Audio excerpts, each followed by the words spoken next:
Assalamualaikum warahmatullahi wabarakatuh. Bismillahirrahmanirrahim. Alhamdulillahi rabbil alamin. Wa afdalus salati wa atammu taslim ala sayyidina Muhammadin wa ala alihi wa ashabi ajma'in, amma ba'du. Sahabat-sahabat saya di channel YouTube ini yang insyaallah senantiasa dirahmati oleh Allah. Para praktisi terjemah Arab Indonesia, adik-adik mahasiswa, para santri, siapapun yang menggeluti bidang terjemah. Kali ini saya akan mencoba untuk berbagi sedikit ilmu yang saya punya atau sedikit pengalaman yang saya dapat selama proses menerjemah kurang lebih selama 15 tahun terakhir. Di materi pertama ini saya akan mengulas tentang ihwal terjemah Arab Indonesia. Sebagai pembukaan mukadimah pertemuan kita di dirasat terjemah ini. Baiklah, kita awali dulu dengan ta'rif terjemah atau pengertian terjemah ya. Secara etimologis, terjemah itu dipungut dari bahasa Arab, yaitu at-tarjamah, di mana bahasa Arab ini memungut istilah at-tarjamah itu dari bahasa Armenia, turjuman.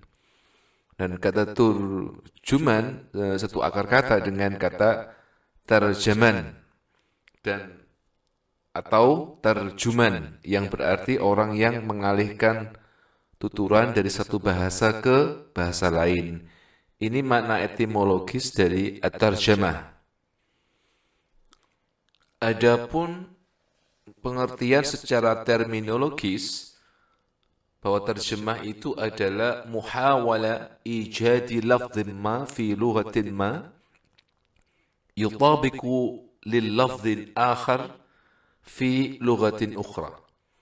Terjemah itu adalah sebuah upaya, sebuah proses untuk menemukan apa? Lafzum ma, sebuah lafaz, sebuah kata, sebuah kalimat dalam suatu bahasa, di mana lafaz dan teks ini berkorespondensi, memiliki kesetaraan dengan lafaz lain dalam bahasa lain atau dalam bahasa sasaran.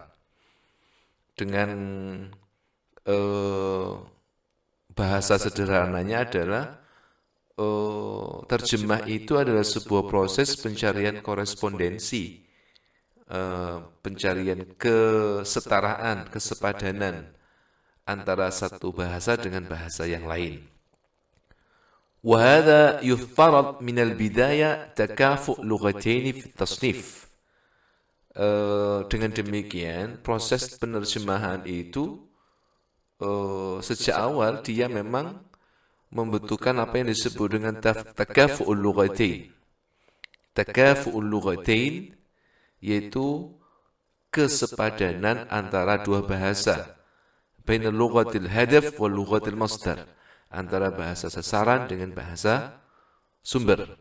Baik dalam hal fit tasnif, dari segi strukturnya, dari segi bunyahnya, dari segi konstruksinya, wa fil khalfiyati tsaqafiyyah wal ijtima'iyyah, atau dari sisi yakni kesepadanan dalam arti segi latar belakang budaya, latar belakang sosial. Wa fi majazatiha wa istikhdamatiha, atau dalam hal majaz-majaz, metafora-metafora yang ada dalam dua bahasa.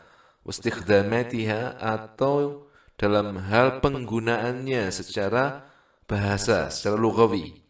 Nah, ini harus ada kesepadanan, harus ada ekuivalensi, harus ada ketakafuan antara dua bahasa tersebut. Demikian juga dalam hal wa fi akhilatiha wa tasawwuratiha. Demikian juga dalam hal bagaimana tasawurnya, gambarannya, konsep yang dibentuk dari hasil proses penerjemahan itu tidak jauh memiliki kesepadanan dengan teks sumber. Nah, ini pengertian terjemah kalau dilihat dari sisi makna terminologisnya. Nah, pengertian ini sejalan dengan makna terjemah yang pernah disampaikan oleh Eugene Albert Nida, kemudian Taber, demikian juga Catford, dan beberapa ahli yang lainnya, bahwa terjemah itu adalah sebuah proses pencarian ekuivalensi. Dari pengertian ini, kita bisa tarik benang merah bahwa terjemah menurut Nida dan Tabir ini adalah sebagai sebuah upaya, sebagai sebuah proses seorang penerjemah yang tujuan akhirnya, finishingnya itu adalah apa yang disebut dengan ekuivalensi atau at-takafu, yang nanti dalam pertemuan ke depan itu kita akan membahas juga tentang teori Eugene Albert Nida, tentang teori at-takafu ad-dinami atau takafu asy-syakli. Ada hal penting yang perlu kita garis bawahi di sini terkait dengan definisi, ya, bahwa antara bahasa sumber dan bahasa penerima, antara BSU dengan BSA itu kebanyakan memiliki karakter yang berbeda, memiliki tradisi yang berbeda, budaya yang berbeda, struktur yang berbeda, kosakata yang berbeda, makna yang mungkin berbeda, sehingga dari keberbedaan itu sulit rasanya untuk kemudian dicari kesamaan.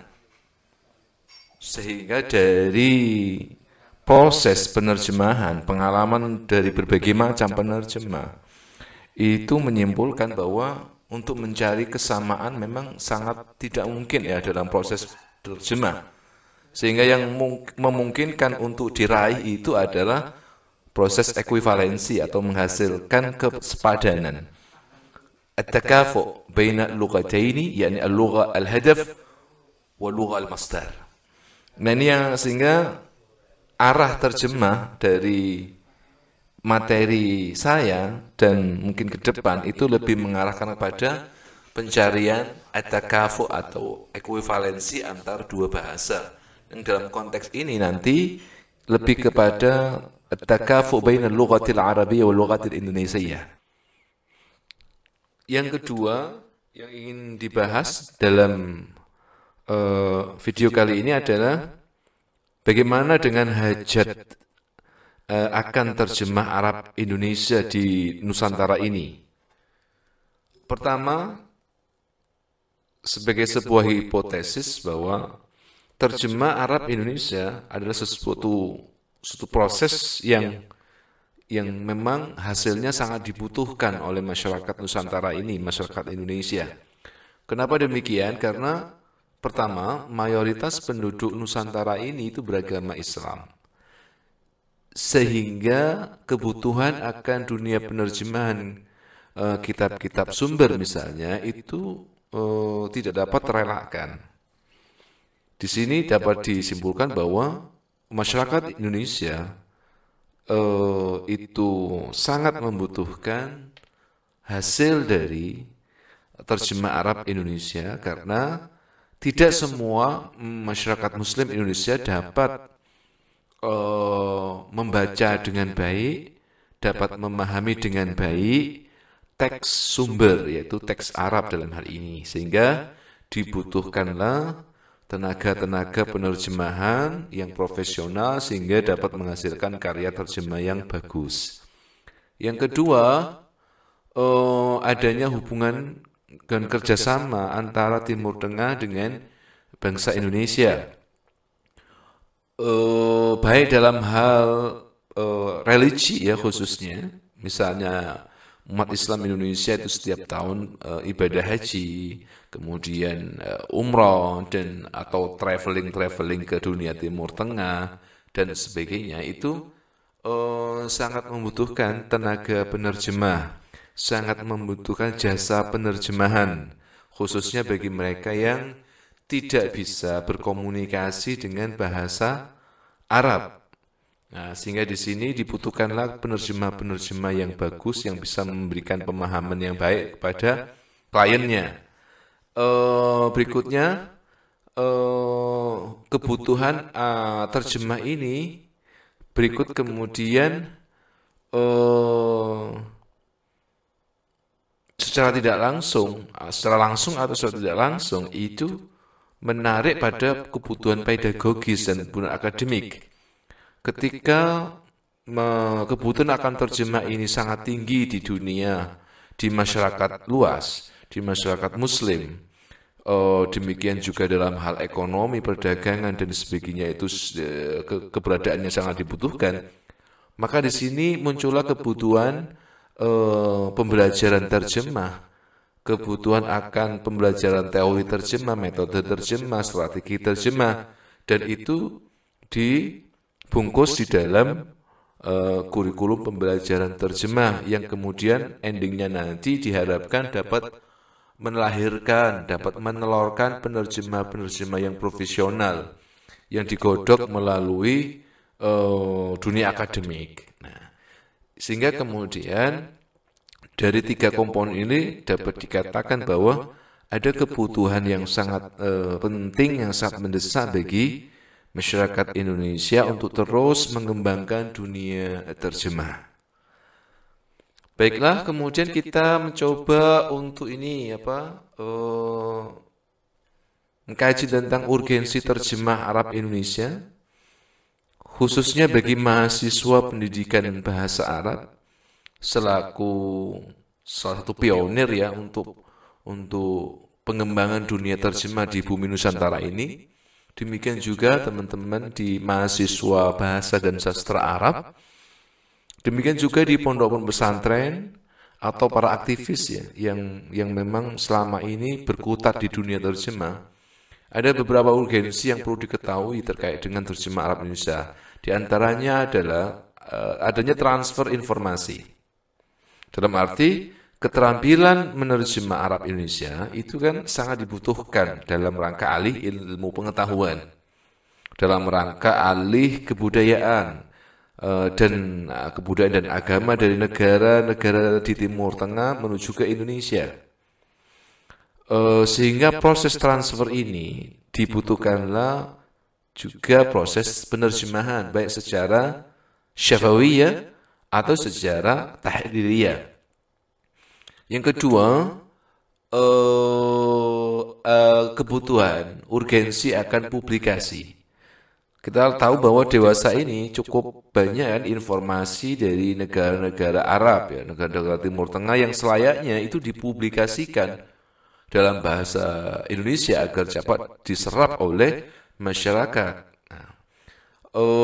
Misalnya sekarang berkaitan dunia teknologi, dunia informatika, terkait dengan bagaimana perkembangan pemikiran di dunia Timur Tengah, bagaimana perkembangan terkait dengan kajian studi agama, terkait dengan banyak hal ya yang di Timur Tengah yang itu perlu ditransfer, perlu dipublikasikan ke Indonesia sehingga dapat masyarakat Indonesia yang tidak bisa menggunakan, tidak bisa memahami bahasa Arab dengan baik itu pun juga dapat menikmati bagaimana perkembangan dunia pengetahuan yang ada di Timur Tengah sana.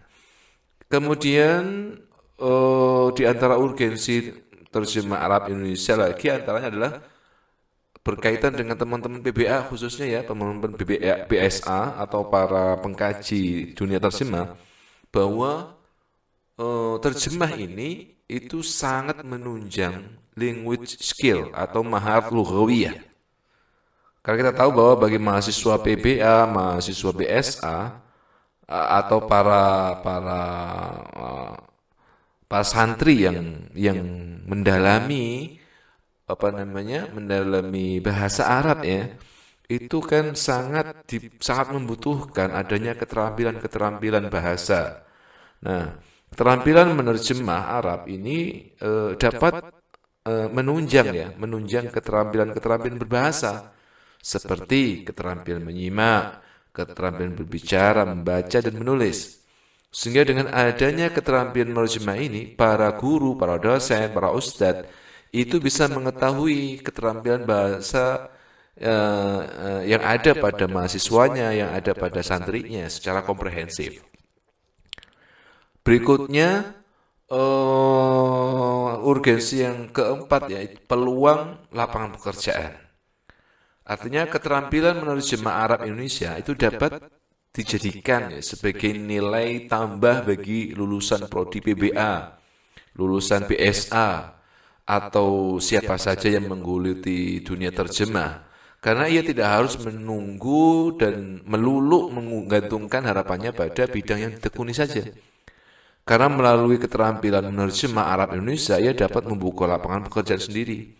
Misalnya nih, kita bisa membuka jasa penerjemahan secara offline, bisa membuka jasa penerjemahan secara freelance, secara online, baik itu penerjemahan dokumen-dokumen, jasa penerjemahan kitab, jasa penerjemahan terjemah syafawiyah, dan lain sebagainya. Banyak peluang di sana. Baik menjadi penerjemah dunia traveling, ya. Itu sangat banyak kebutuhannya. Sehingga ketika para santri mahasiswa itu memiliki keahlian terjemah, itu berarti dia membuka peluang baru pada dirinya berkaitan dunia pekerjaan, dunia profesi, gitu ya. Nah, berikutnya kita coba beralih pada tujuan pembelajaran terjemah Arab Indonesia. Saat proses pembelajaran terjemah dilakukan, baik itu di tingkat universitas atau tingkat pondok pesantren atau di kursus-kursus terjemah yang ada di Indonesia, maka ada beberapa hal yang harus diperhatikan berkaitan dengan tujuan pokoknya. Karena tanpa ada tujuan yang jelas, maka kita pun juga tak terarah dalam berjalan. Oleh karena itu, di antara tujuan dasar proses pembelajaran terjemah Arab Indonesia, yang pertama adalah agar para peserta didik itu dapat memahami dan menguasai sepenuhnya bahasa Indonesia, baik pada tingkat reseptif maupun secara produktif. Artinya, saat kita menerjemahkan teks Arab Indonesia misalnya, itu penguasaan terkait dengan diksi-diksi bahasa Indonesia, terkait dengan gramatikal bahasa, terkait dengan hal yang terkait bahasa Indonesia, ya, itu juga harus menguasai. Karena berhasil atau tidaknya proses terjemahan itu kan bergantung kepada bagaimana pembaca menikmatinya. Jika terjemah itu baik, maka diksi-diksi bahasa Indonesia yang digunakan itu luwes, ya, enak dibaca, nyaman, tidak kaku, maka orang yang membaca hasil terjemah kita atau orang yang mendengar hasil terjemah syafawiyah kita itu menikmati, memahami dengan sangat mudah. Nah, ini sangat ditentukan oleh sejauh mana penguasaan seorang penerjemah terkait bahasa Indonesianya, baik secara reseptif maupun produktif. Yang kedua, diharapkan para peserta didik dalam dunia terjemah ini memiliki kemampuan reseptif dalam bahasa Arab yang mendekati penutur aslinya. Dalam artian begini, kemampuan reseptif sebagai contoh seorang penerjemah itu harus memiliki tingkat pemahaman yang tinggi, ya, tingkat pemahaman yang baik terhadap teks Arab.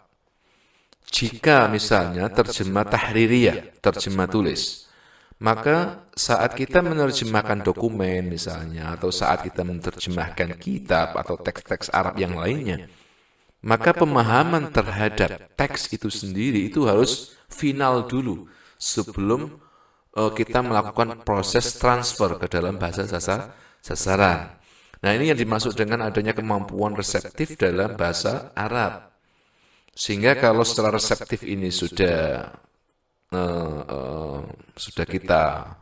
kita pahami, proses berikutnya akan jauh lebih mudah. Maka para pembelajar itu diharapkan memiliki kemampuan reseptif tersebut. Yang ketiga, mengetahui dan memahami kebudayaan Indonesia. Demikian juga yang keempat ya, ini satu keterkaitannya tinggi.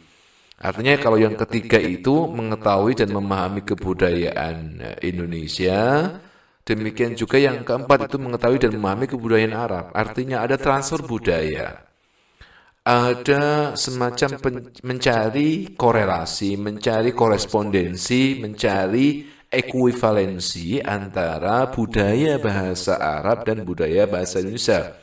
Sehingga nanti dicarikan titik temunya. Nah, titik temunya inilah ada di sejauh mana kesepadanan yang dihasilkan dari seorang penerjemah ketika mencoba untuk mencarikan ekuivalensinya antara dari kedua bahasa tersebut.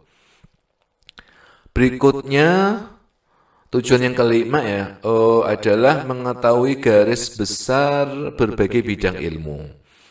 Contohnya begini, saat kita mau menerjemahkan teks fikih misalnya, maka seorang penerjemah dituntut untuk memahami secara garis besar ilmu fikih. Misalnya nih, kita paling tidak itu garis-garis besar bab-bab yang dibahas di dalam ilmu fikih dari mulai thaharah, salat, ya, munakahat dan seterusnya itu paling tidak kita tahu. Tidak sampai buta akan ilmu yang akan kita terjemah itu. Karena kalau kita tidak mengetahui bidang ilmu tersebut sama sekali misalnya itu akan menjadi kesulitan tersendiri. Bahkan boleh jadi nanti ketika proses penerjemahan berjalan malah di tengah jalan akan berhenti. Karena apa? Akan banyak menghadapi kesulitan ketika teks yang akan kita terjemahkan itu tidak kita kuasai. Nah, yang keenam, tentunya seorang penerjemah, seorang pembelajar ya, kita dituntut untuk bisa menguasai teori terjemah. Artinya begini, tujuan proses pembelajaran terjemah diharapkan mahasiswa, para santri atau siapa saja yang belajar terjemah itu endingnya diantaranya mereka menguasai terjemah, menguasai nazariyat terjemah, turuq terjemah, taqniyat terjemah dan sebagainya itu diharapkan ada kemampuan yang bagus terkait dengan teori terjemah. Yang ketujuh, memiliki keluasan kognitif dan sosial budaya yang baik ya. Yang ke-8, semua itu diharapkan menjadi seorang penerjemah yang produktif, penerjemah yang kreatif, dan menjadi penerjemah yang profesional di bidangnya. Nah, ini sepertinya nomor 8 ini itu seperti tujuan yang paling besar dalam proses penerjemahan. Artinya semua mahasiswa, semua santri yang bergulat di bidang penerjemahan diharapkan kelak ketika keluar dari pesantren, sudah lulus dari pesantren, lulus dari kampus, diharapkan dia akan menjadi seorang penerjemah yang produktif, seorang penerjemah yang kreatif. Dari produktivitas terjemah, kreativitas terjemah itu insya Allah akan menghasilkan penerjemah-penerjemah yang profesional dan handal di bidangnya. Nah, ini beberapa hal yang perlu diperhatikan ya berkaitan dengan dunia terjemah Arab Indonesia. Tentunya ini masih muqaddimah, masih pengantar. Insya Allah di pertemuan-pertemuan berikutnya kita akan membahas lebih detail lagi berkaitan dengan dunia terjemah, berkaitan dengan juga cara-cara yang baik untuk menerjemah. Saya kira pertemuan kali ini sampai di sini dulu. Wallahu a'lam bishawab. Assalamualaikum warahmatullahi wabarakatuh.